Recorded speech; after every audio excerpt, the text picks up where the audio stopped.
Oke, kita sekarang berada beberapa ribu tahun ke depan dan dalam banyak hal, manusia akan terlihat relatif mirip dengan apa yang kita lakukan sekarang. Jika kita melihat 5.000 tahun ke masa lalu dari tempat kita berada sekarang, manusia pada dasarnya terlihat sama.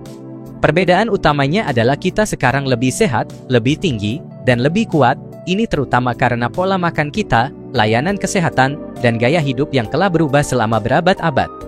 Ini adalah spekulasi, tetapi Anda dapat berasumsi bahwa banyak hal yang akan terjadi 5.000 tahun ke depan.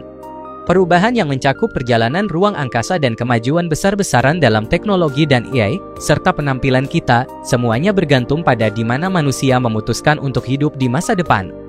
Jika umat manusia menjadi peradaban antar bintang, mungkin akan terlihat seperti ini. Dan jika kita tetap di bumi dan menggunakan AI, manusia mungkin akan terlihat lebih seperti ini. Jadi, kita akan mengeksplorasi beberapa opsi selagi kita. Selama bertahun-tahun, generasi manusia yang memutuskan untuk pergi ke Mars akan melihat perubahan yang paling signifikan. Gravitasi Mars yang lebih rendah akan menyebabkan berkurangnya kepadatan tulang dan massa otot. Namun perubahan gravitasi juga dapat menyebabkan peningkatan tinggi badan dan anggota tubuh yang lebih panjang, dan akan terjadi peningkatan berat badan. Akan ada lebih banyak perubahan yang akan terjadi, tetapi untuk saat ini, mari kita melompat lagi ke masa depan dan memeriksa beberapa opsi lain untuk evolusi manusia. 25.000 tahun ke depan, dapat dikatakan bahwa teknologi akan memainkan peran penting dalam bagaimana manusia berevolusi. Dalam perjalanan 25.000 tahun ke depan, Anda mungkin memutuskan untuk memiliki bayi desainer daripada menciptakan kehidupan secara alami.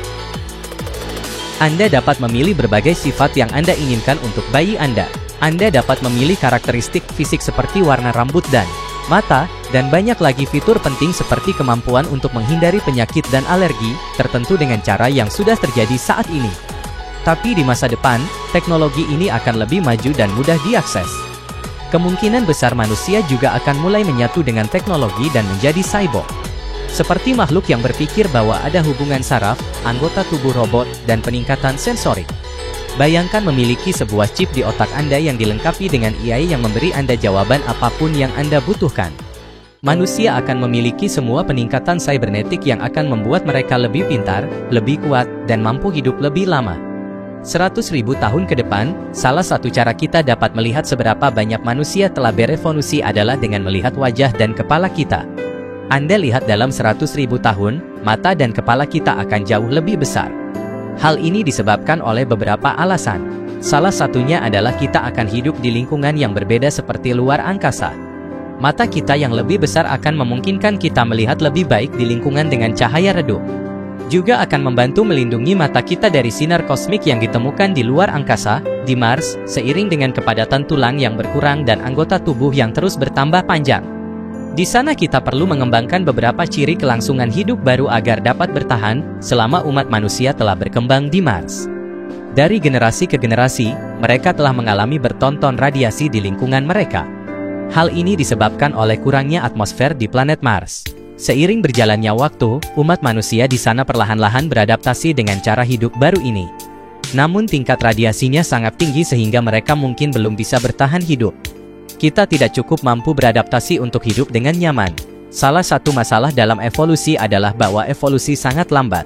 Perubahan signifikan dalam tubuh kita bisa memakan waktu jutaan tahun. Jadi untuk memperbaikinya, kita perlu melakukan beberapa perubahan sendiri. Anda akan mengerti maksud saya saat kita melanjutkan perjalanan ke 1 juta tahun. 250.000 tahun ke depan, ya, umat manusia sudah lelah menunggu dan menunggu perubahan dalam evolusi terjadi, jadi mereka memutuskan untuk melakukannya sendiri. Kita telah mengubah tubuh kita dengan teknologi selama ratusan tahun bahkan ribuan tahun pada saat ini, tapi sekarang kita akan membawanya ke tingkat lain. Ya, daripada menambahkan semacam peningkatan pada tubuh kita sekarang, kita akan mengubah DNA kita dengan manipulasi genetik tingkat lanjut. Para ilmuwan sudah bereksperimen dengan teknologi ini, tetapi 250.000 tahun dari sekarang, Anda dapat bertaruh bahwa ilmu pengetahuan akan menjadi lebih maju. Mereka akan mampu mengubah, mengedit, dan bahkan menambahkan mutasi genetik yang berbeda, baik sebelum manusia dilahirkan maupun setelahnya. Dalam kasus koloni kita di Mars, orang-orang di planet itu dapat mengubah nasib mereka. gen sehingga radiasinya tidak berbahaya bagi tubuh mereka dan itu hanyalah permulaan. Pada akhirnya, kita akan mengubah gen kita untuk menghasilkan segala macam atribut gila. Anda bisa menjadi brilian, memiliki kekuatan super, atau kebal terhadap setiap penyakit saat kemanusiaan membuka kunci era baru evolusi manusia. Segalanya akan menjadi lebih baik lagi. 500.000 tahun ke depan? Oke, sudah 250.000 tahun lagi.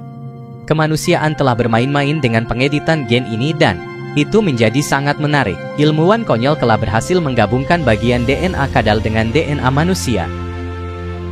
Hal ini memungkinkan kita untuk menumbuhkan kembali anggota tubuh kita dan menumbuhkan organ baru jika kita membutuhkannya. Juga dengan bantuan teknologi dan pengeditan gen, manusia menjadi lebih cerdas dari sebelumnya. Kita bisa memiliki penampilan apapun yang kita inginkan. Ini mungkin terdengar agak menakutkan, tetapi pengeditan gen seperti ini kemungkinan besar penting bagi kita untuk bertahan hidup di lingkungan baru seperti luar angkasa dan bumi yang sedang berevolusi. 1 juta tahun ke depan? Jadi ingatlah manusia di bumi yang dulunya menambahkan banyak peningkatan sibernetik ke tubuh mereka. Ya, mereka terus melakukan itu bersamaan dengan banyak pengeditan gen, dan orang-orang di luar angkasa juga melakukan hal yang sama. Tetapi seiring kemajuan kita selama 1 juta tahun ini, lingkungan di bumi dan Mars sangat berbeda. Karena lingkungan yang berbeda ini, manusia yang hidup di planet-planet ini akan memiliki kebutuhan dan keinginan yang berbeda untuk jenis tubuh yang mereka inginkan. Mengingat evolusi adalah soal gaya hidup dan lingkungan, itulah sebabnya Mindy pada awalnya berpenampilan seperti itu. Ada kemungkinan bahwa manusia yang hidup di kedua planet ini akan sangat berbeda sehingga mereka pada dasarnya adalah dua spesies yang benar-benar terpisah, seperti 50.000 tahun yang lalu ketika ada manusia di bumi pada waktu yang sama dengan Neanderthal. Namun terlepas dari perbedaan mereka, kemungkinan besar kedua jenis manusia di masa depan akan menjadi spesies paling maju yang pernah ada. Kita akan hidup lebih lama, mungkin selamanya, menjadi lebih pintar dari sebelumnya, dan siap menghadapi tantangan apapun yang ada di masa depan. Peradaban tipe 2 atau bahkan mungkin tipe 3, tetapi apa yang terjadi setelah itu terdengar seperti cerita unik. Bagaimana jika kalian pencet tombol like, komen, share, dan subscribe dulu agar tidak ketinggalan video selanjutnya? Terima kasih.